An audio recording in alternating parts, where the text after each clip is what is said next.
Kia ora koutou. Welcome to the Happy Revolution podcast. My name is Matthew Bartlett and I'm one of the Christian chaplains at Te Herenga Waka, Victoria University of Wellington. Today I'm really pleased to be interviewing the Reverend Dr. Rebecca Dudley. Rebecca is an International Humanitarian Law Advisor at the New Zealand Red Cross. She has a BA in History from Yale University, a Masters of Divinity from Union Seminary in New York, and a PhD in International Law from Queen's University, Belfast. Rebecca is speaking with me today in a personal capacity. I so appreciate you making the time this morning, Rebecca. It's wonderful. Delighted to be here.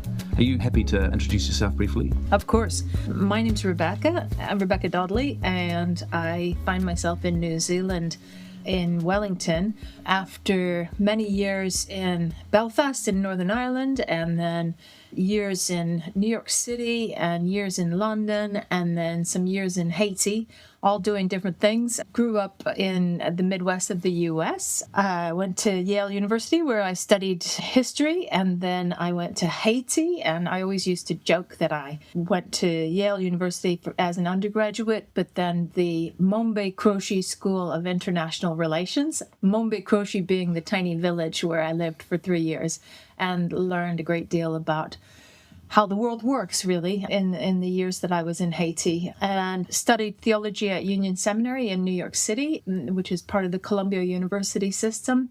Then was lured to London by my then boyfriend, who became my husband, and we spent 13 years in London, where I worked in international development work with Christian Aid.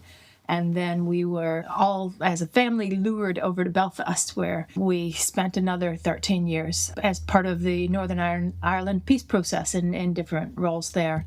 And then a third sort of luring away from the place where we were at that time was that my husband was appointed as the Howard Patterson Professor of Theology and Public Issues at Otago University. So he works most of the time in Dunedin. I work with the Red Cross in Wellington, and my work with the Red Cross in Wellington is as something called the International Humanitarian Law Advisor.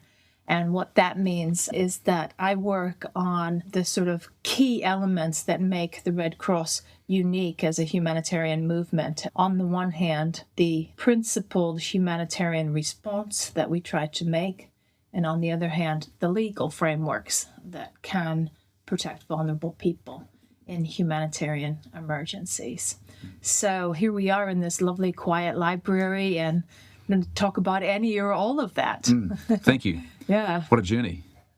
I'm interested, what did you learn from that village school of international relations in Haiti? So many things.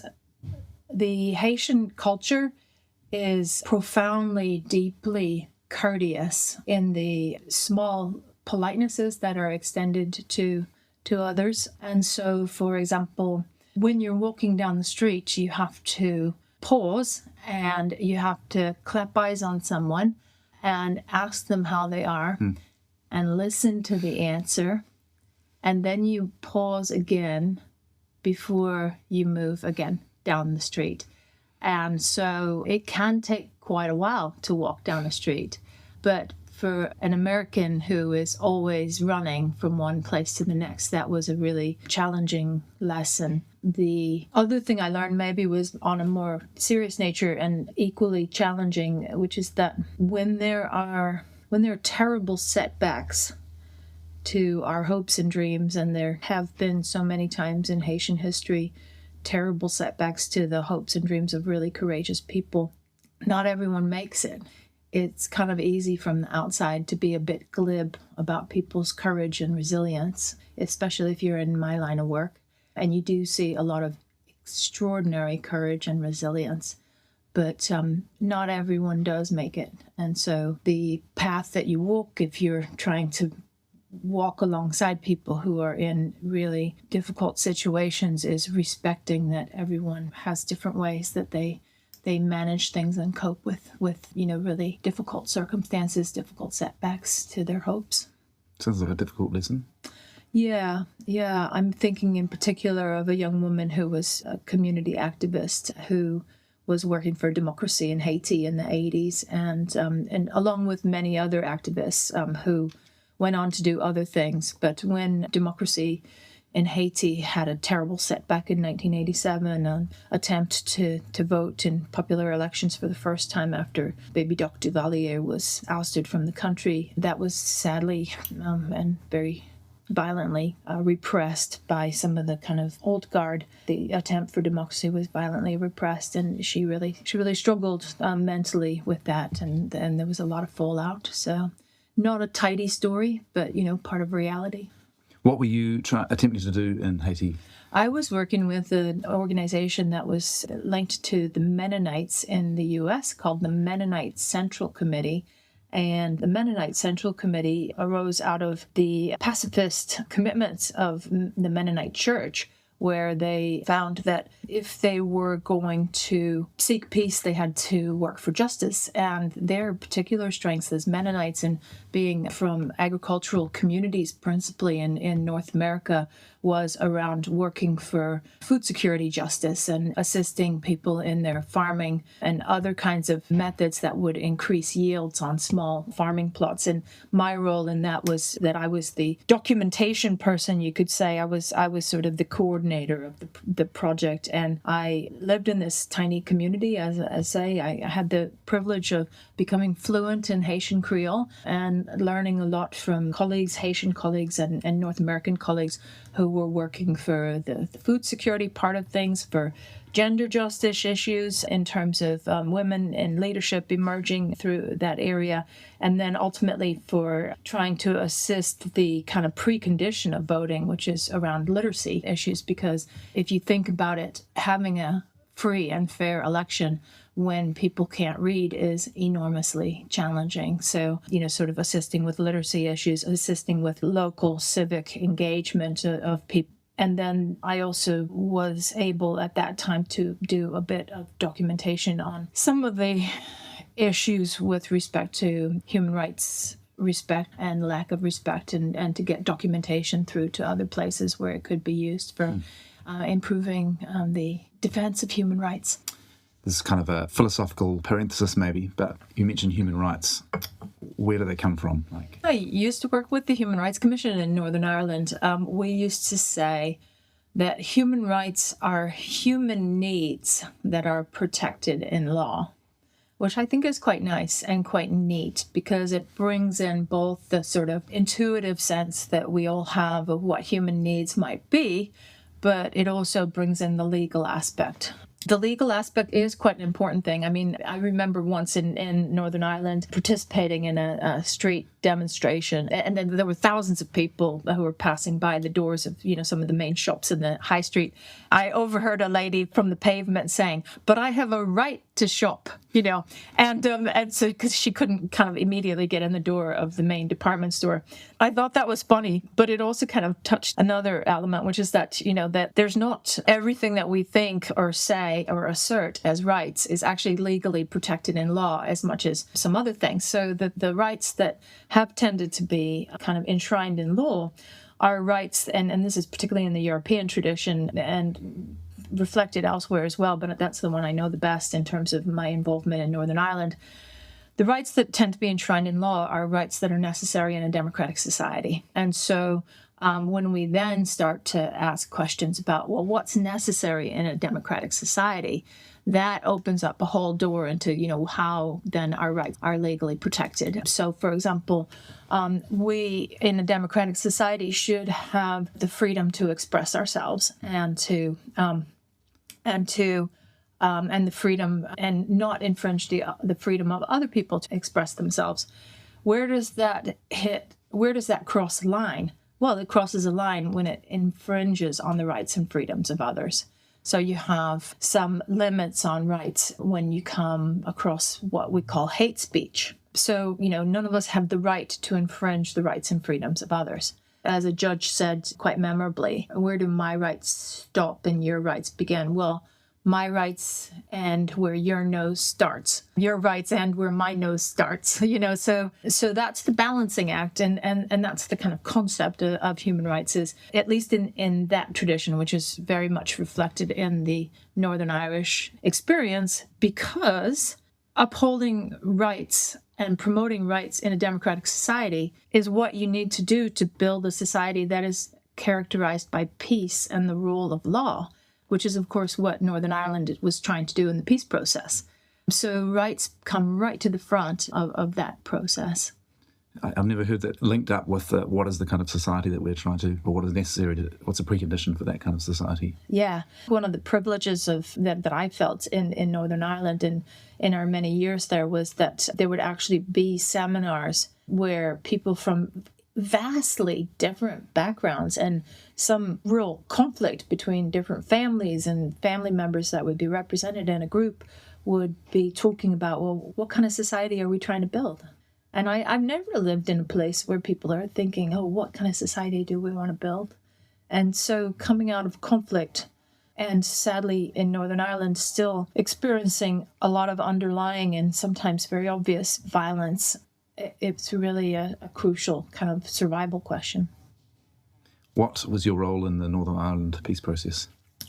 I worked as the advisor to the police service of Northern Ireland for their police training. That involved trying to take dry law and help people who would be police officers or were police officers or staff to translate that into making decisions. And so if you think about some of the decisions that police officers have to make that are often with very limited information, you know, it's all about what is possible to decide about the use of your powers to do your duties. If you think about it, the work of police officers is vast and diverse, and it includes all sorts of different activities. And it can include everything from public order policing to sitting in front of an individual who's just had the worst day of her life and experienced multiple sexual assaults. And there's a massive range of skills that are required for all of those tasks and you know, vastly different. And there's different legislation and different human rights engagements that might come into play with each of those. But let's take the second example, sitting in front of somebody who's having the worst day of her life. The first aspect of human rights is to realize that you are engaging with a human being. So human rights sometimes start with the human being, and that's about empathy and listening and respect. And certainly your responsibility as a police officer is to bring an offender to justice, but in order to do that and in order to achieve the aim, which is your duty, you also have to treat the person as a human being, but you have to gather evidence. And so how do you do that in a way that starts with the human being? My father was a police officer while I was growing up for a decade or more. So I have a different perspective, I think, on policing than many of my contemporaries. It sounds like, from the stories you've told so far, you are interested in tackling the world as it is and seeing what you can do to bring it a little more in line with the world as it should be. That's interesting. I remember in Northern Ireland, we had a challenge to some group I was part of. We had a challenge to say in 11 words what our vocation was in the work that I was doing in Northern Ireland, which included a few different jobs, including that job with the police, but also the Human Rights Commission and also with issues around sexual and gender-based violence. I would summarize my vocation by saying law can help bring down walls and build, imaginative law can help bring down walls and build peace. Imagine. I don't know how many words that is, yeah. But, so just trying to harness the power of imagination and law together in how we build peace, build relationships, and bring down those walls. That's very interesting to think of law as a sort of creative, imaginative, generative thing. Mm-hmm. Not the way I typically think of it as a non-lawyer. Yeah, I think you're among good company there. Even a lot of lawyers don't think of it that way, I would imagine. Yes, I kind of started thinking of that when in Northern Ireland I used to tell the story of human rights coming out of World War II. And the fact was that when some of the body of human rights law that we work with today. And the sort of most recent era of human rights law started after World War II with the Universal Declaration of Human Rights, which was one of the founding documents of the UN, but followed then by a number of different international agreements on civil and political rights and economic and social and cultural rights, and a convention against torture and elimination of racial discrimination and various other kinds of international treaties. But that period of time just after World War II, when people were picking up the rubble and trying to figure out what to do.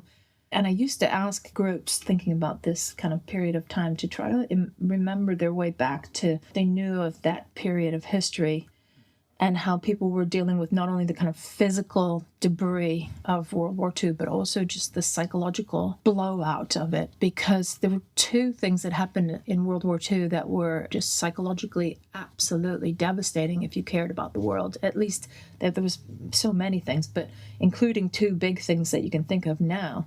One was the fact that there had been this democratic society that had so been distorted and manipulated by power that it had resulted in a genocide. And for a thoughtful person in 1946 to try to figure out how that happened is quite worrying and very disturbing. But the other is, of course, the use of this new weapon. That meant that, the stakes of any kind of conflict automatically went through the stratosphere in terms of... Literally. In terms of the potential to wipe out everything, not just human beings, but everything, in terms of the use of these new weapons. The world in the late 40s that was building these new laws, building this new institution of the UN, the Universal Declaration of Human Rights and so forth, when they were writing those documents, they had no idea if humanity would even live another 20 years or 10, And they imagined a way to try to deal with these unthinkable possibilities that were presenting themselves, both in the Holocaust and in the use of these new weapons. And to me, that story is a story that's essentially both quite hopeful and defiant in terms of trying to figure out a way forward out of the rubble. And the fact is, for all the screw-ups and difficulties and things we could all criticize about all of these different efforts for building peace and so forth, we're still here. Yeah. Here we are. It's great. We're still here. What are we, Universal Declaration of Human Rights was 1949, and, here we are. I find some hope in that, and I think that's what imaginative law is trying to sort of figure out a way through. It's interesting you pick up that it was two democracies doing these terrible things. I wonder if the human rights are almost functioning like a sort of meta constitution that kind of constrains what any particular democratic country might decide to do. Well, I think that then, having seen some potential in law, we have to also always acknowledge that there are also limits to law. Every law that we make has both limits and potential, and often people will say things like, what use are these laws? They're useless. People are violating them. And I have to maybe remind myself and everyone else that basically law has limits and it has potential. And so on the limit side, if you think about it, every single society in the world has laws against murder, but we still find ways to murder each other. And yet we don't say, oh, look, that law is useless. We say, oh, no, we need to find ways to promote, uphold, defend, make that law more effective. And I think that's where the job is, in terms of acknowledging both the potential and the limits. Last year, I came across, it was a clipping in a newspaper from 1949 or 1948, and it was in a New Zealand newspaper, maybe the Otago Daily Times, and it was about the debate at the UN about the Declaration of Human Rights, and it was the Russian ambassador to the UN was saying, "You've got all this rubbish about the idea of the image of God in people, and in a more progressive society like Russia at the time," he was saying, "we know that that's an outmoded concept, and therefore we're not that keen on this declaration," was the gist of the clipping. Do you see any connection between that sort of Judeo-Christian story or the Hebrew Bible, Christian Bible, image of God, all that stuff, and the human rights story? It's really fascinating. When I was working for the Human Rights Commission in Northern Ireland, I had the opportunity to do a little bit of research into the development of the Universal Declaration of Human Rights. And the fabulous thing is that when you look into the development of it, it was based on a number of conferences in different parts of the world. I think there was one in Mexico City or Cancun, I'm not sure. But not only that, the people who were writing it sought input from a whole variety of different religious and philosophical traditions. So I think the perception might be that anything that was written in the 40s was like three white guys sitting in Switzerland. But in fact, actually, the inputs into this were very impressively diverse for the late 1940s. Example was that Mahatma Gandhi was induced to write something, and he wrote a very quick letter from a train that he was on, and that went into the system.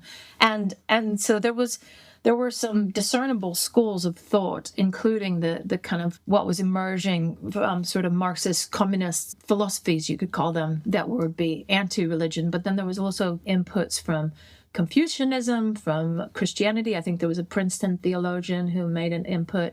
So I think all the major religious traditions had input into the development of that document in the person of various philosophers and economists and theologians and so forth. What emerged was a interesting reflection of those contributions without being exactly any of them. So they're trying to draw the best of lots of different streams of human thought. I think they were trying to figure out what the human needs were that need protected, going back to that definition. And they were trying to write it based on recent human experience. Yeah. Using the tools that could come from different philosophical and religious traditions.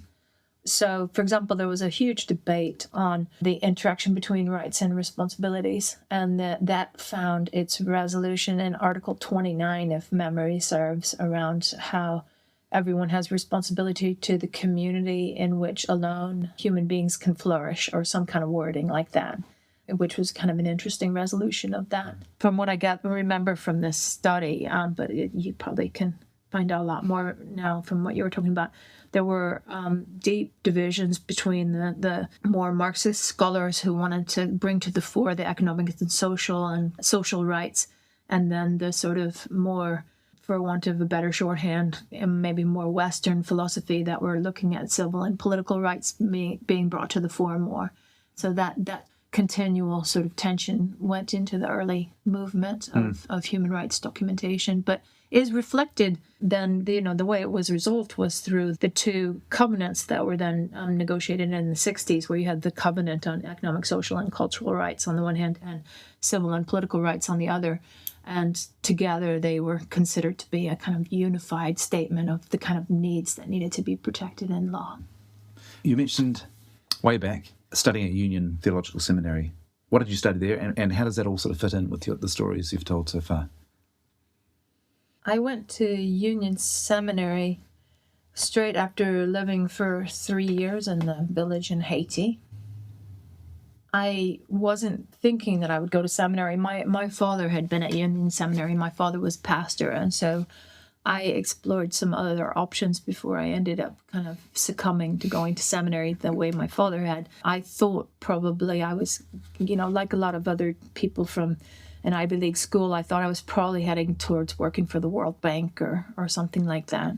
And that could have been a path, but ultimately, there were two experiences that I had in Haiti that made me end up in seminary. One was the reflection on my friend who I talked about before, who struggled with those setbacks to democracy. And I tried to think of the way that I could make sense of all the experiences, the power of evil, really, and the power of death-dealing forces, if we want to put it that way, in Haiti during very turbulent political changes. The fact that people try to destroy each other, and not only destroy each other's bodies, but their reputations.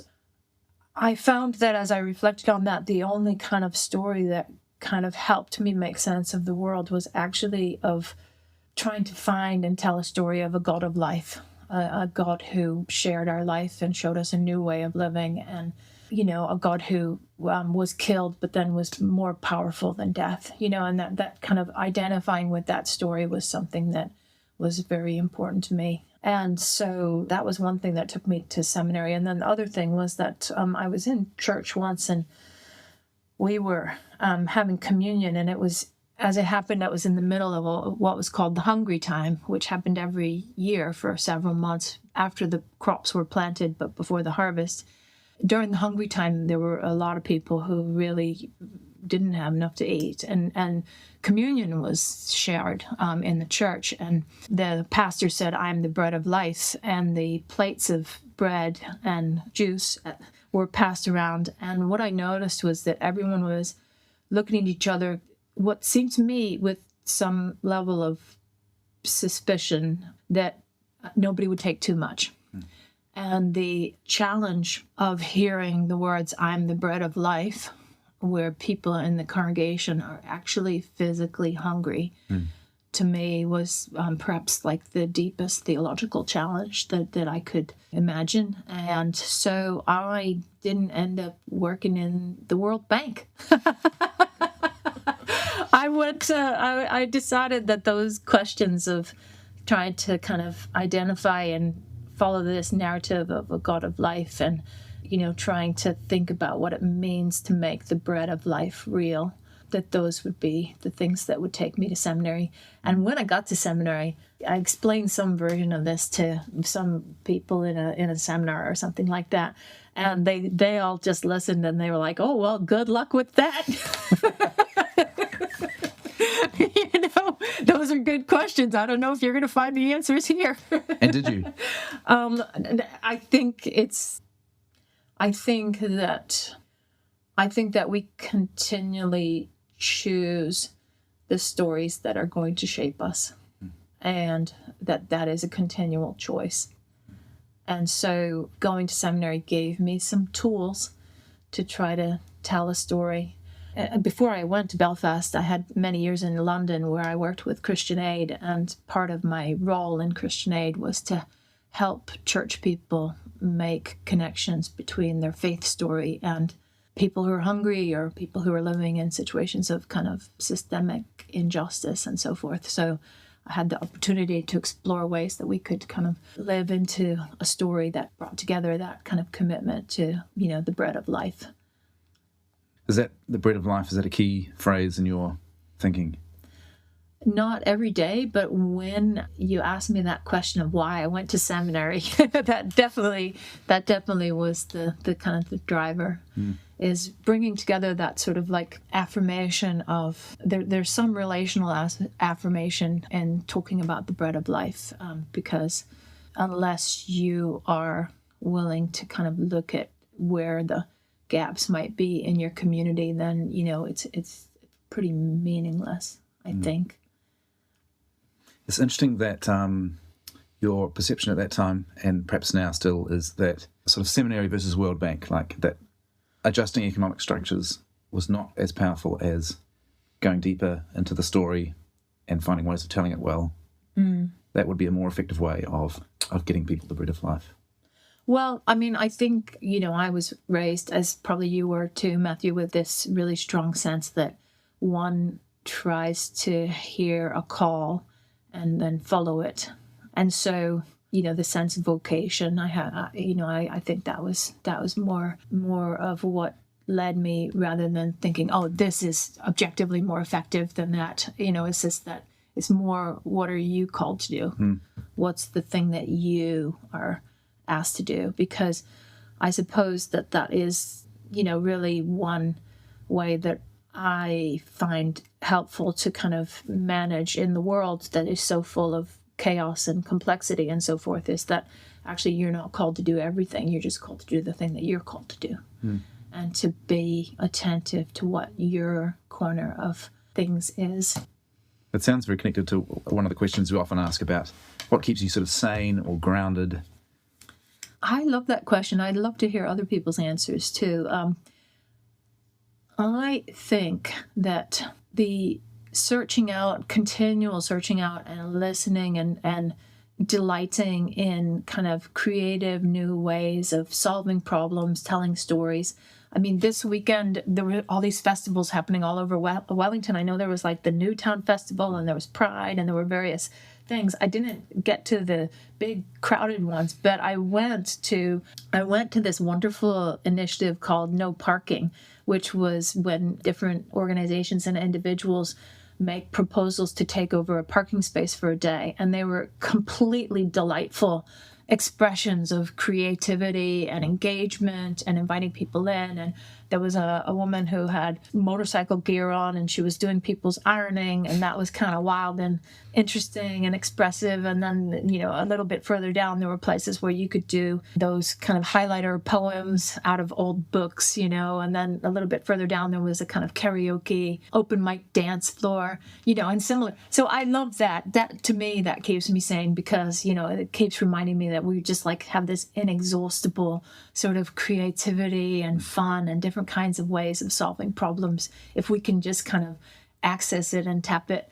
I think on a similar note, but in sort of a more serious context, I know in Ukraine, for example, my colleagues in the Red Cross are teaching first aid for weapons wounded people in basements while there's air raid sirens happening. In Syria, I spoke with my counterpart, who's a legal advisor in the Syrian Arab Red Crescent, and she told me that there's still people who are queuing up to be part of humanitarian response in Syria, even though a very high number of people have been killed in the course of trying to do humanitarian response in Syria. I think the numbers are over 60 now.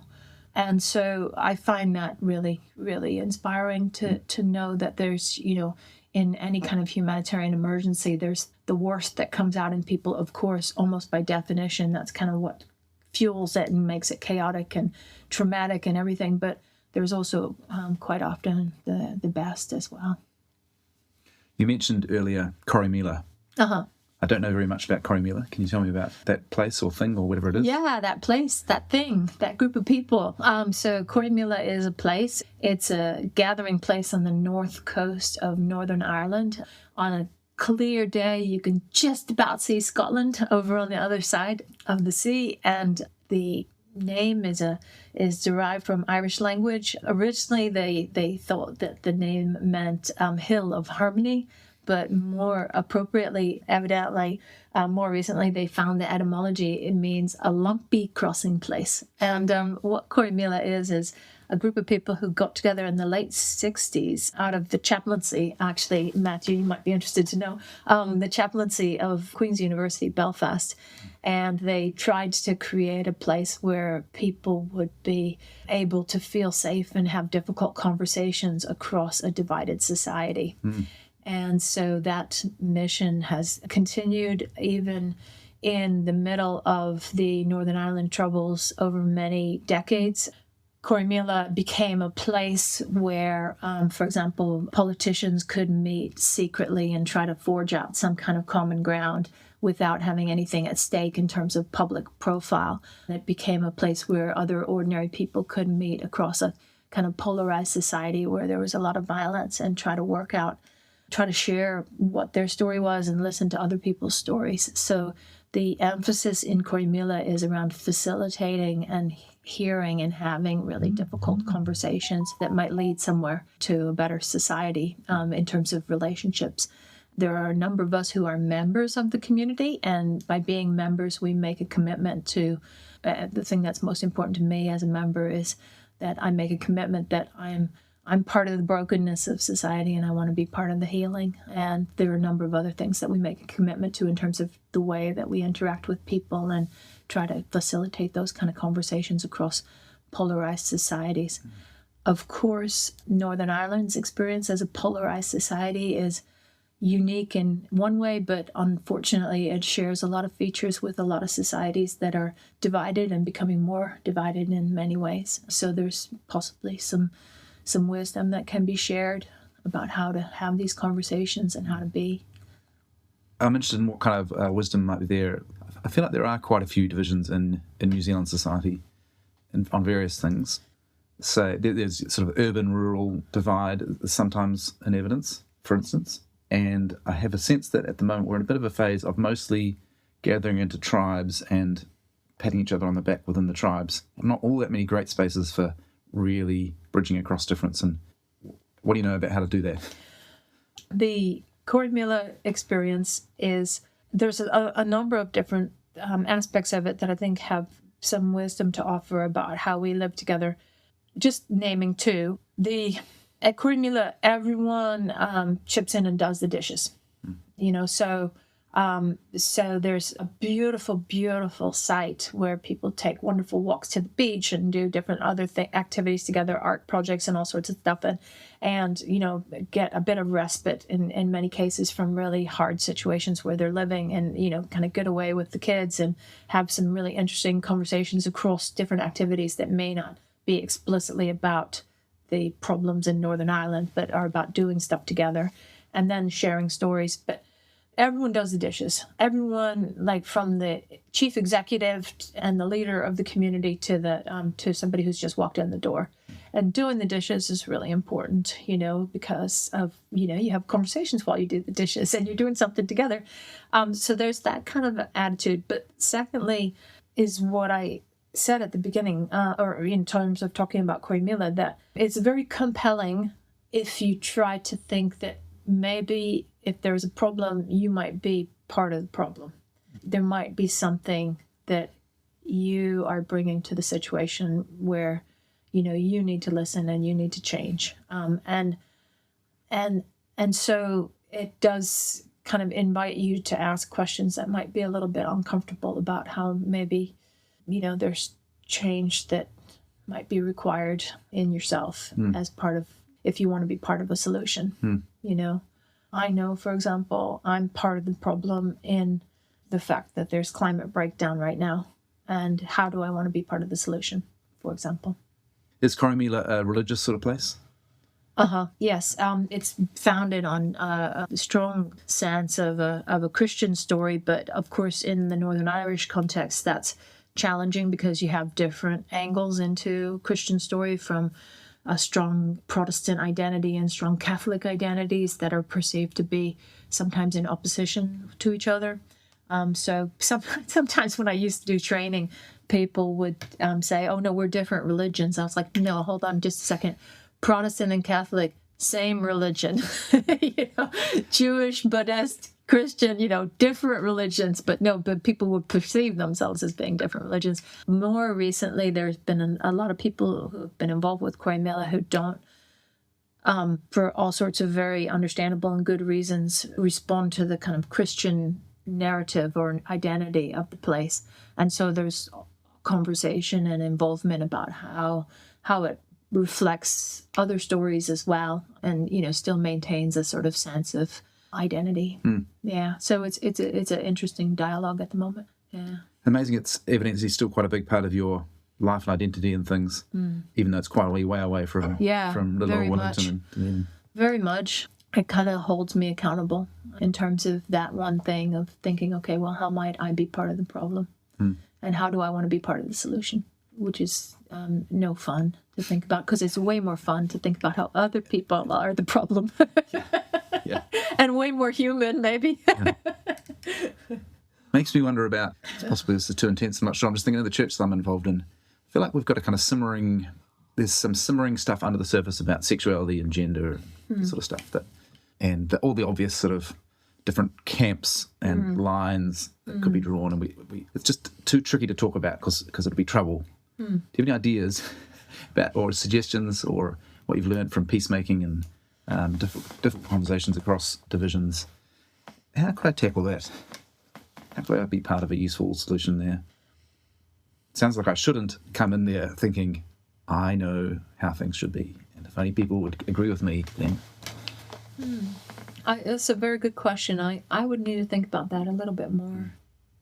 I think that people's starting points are often not obvious. I think that's fair to say as a summary. And just before I left Northern Ireland, I was in a Presbyterian church in the foyer during coffee hour when an older lady came up to me who's a real, I know I'm a bit of a battle axe, so I'll say she was a battle axe as well.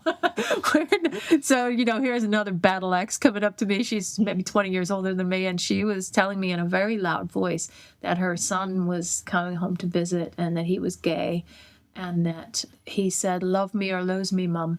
And, I didn't know this lady very well, but I did know enough to know that she wasn't actually just talking to me. She was announcing it to everyone in coffee hour.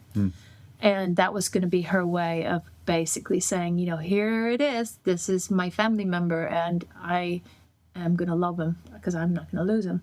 I was the vehicle, considered the safe vehicle for her to announce that to in coffee hour, whereby all the passers-by would hear.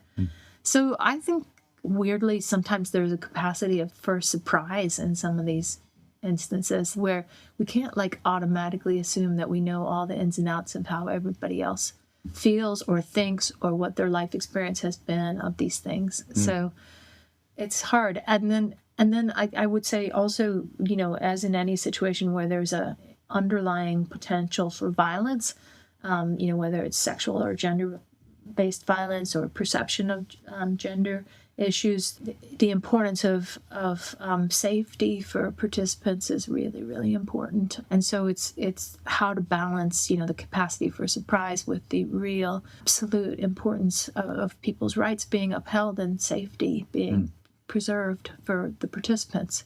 Because it's quite objectively not safe, some of these situations for people. I don't know. Have you found stuff that works?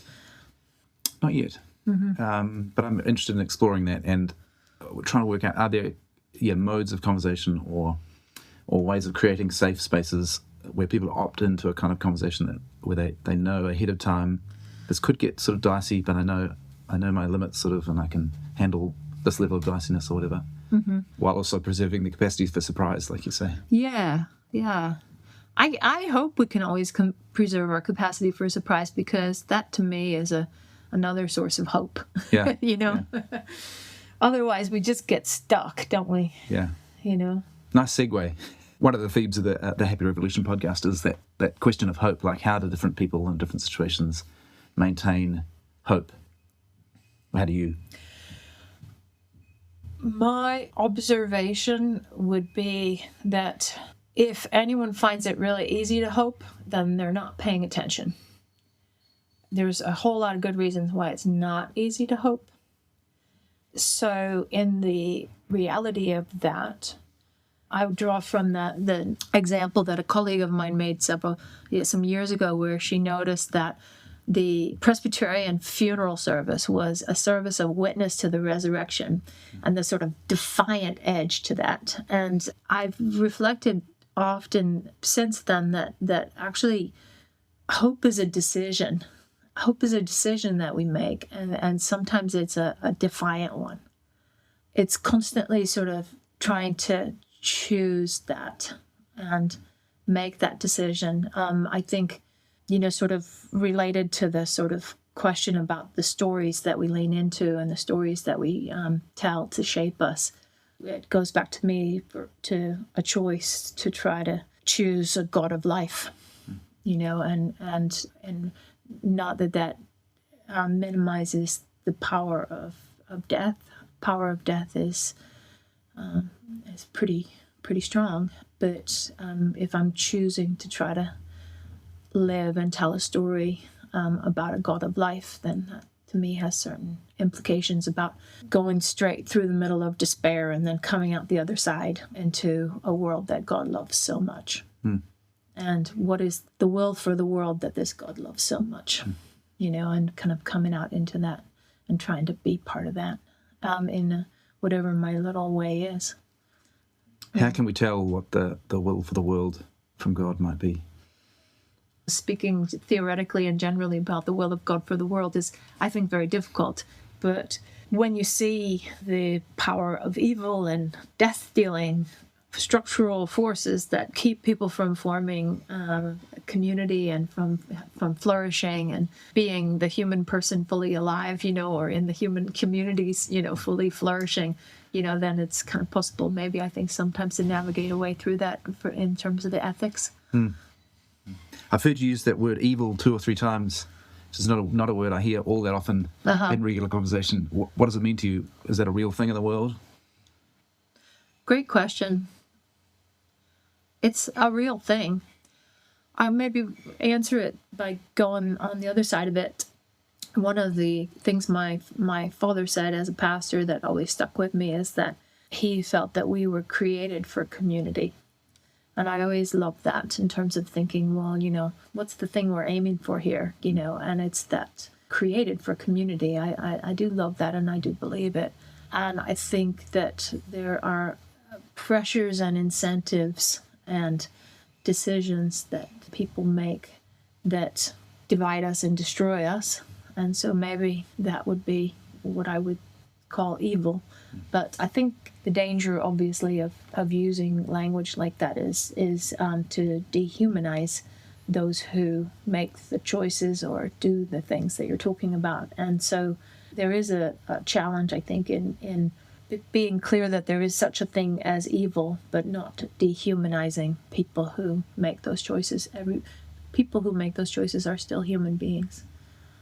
I like that Solzhenitsyn line. It's sort of hackneyed, but about the line of good and evil running down the heart of each individual human person. It's not so much that you can easily find the evil people out there, but that we're all implicated to some extent. Yeah, we all have a capacity to make bad choices. And yes, I don't know. I mean, do you have a definition of evil? It's a good question. It's the absence of the good is the obvious one, but I have had a sense, as I get a little older, just people dying around you. My father-in-law said when you get to your 40s, people will start dying around you, and that has started to happen. And it's interesting.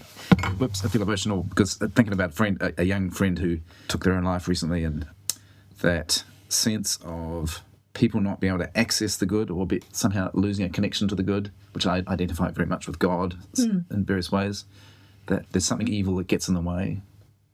That's where my thinking goes. Also, I think of another death of a much older person. There's something about human life that is very, even when everything is fine, there's sort of tragedy is lurking everywhere. I've been noticing lately that there's a friend in a rest home and a good life, but something very, very sad about even the end of a good life where all the connections are severed and sort of meaninglessness of that. On the face of it, there's something evil about that, I think. Something really fundamentally broken, and I'm very keen on doing everything I can to alleviate suffering and adjusting the structures of society to do that. But just noticing now that even very good lives are marred by the evil of the world, I suppose. Particularly if you're saying, I was hearing a sort of theme about the key to reconciliation and stuff is our looking within a bit and seeing, I'm actually part of this problem. It's not just something out there. Yeah, and the capacity to listen to somebody else's story is quite important. That I think there's hardly any changes that I can think of that people have ever made without having some relationship with another person about that. Like just being told to change is pretty useless, isn't it? I am conscious it's a very difficult issue for each person to make about the constellation of relationships they might have in their lives, and so I wouldn't dream of saying that there's a kind of prescription. It's just a process of discernment, I think, for each person to try to figure out. One last question. Yes, of course. What does spirituality mean to you? Nothing, really. Nothing. I'm sorry to say. Spirituality doesn't mean anything to me. I think what means something to me is stories and listening to other people's stories and trying to be part of a bigger story that I feel is happening and seeing a bigger story. So no, spirituality, I'm afraid that's kind of an empty term to me, I'm afraid. I'm sorry. What does it mean to you, Matt? It's a good question. I love that you said that. You weren't afraid to say it doesn't mean anything. To me, it means connection with the highest thing. A sense of, sort of paradoxically maybe, a sense of both being grounded and connected to the highest thing. And I notice it weirdly again, slightly later in life, I'm 43. Singing in church, oddly enough, I find that there's something in me that sort of opens up to what I think of as God. Hopefully it's God and not some projection of my own imagination. So that's some of what it means to me, I think.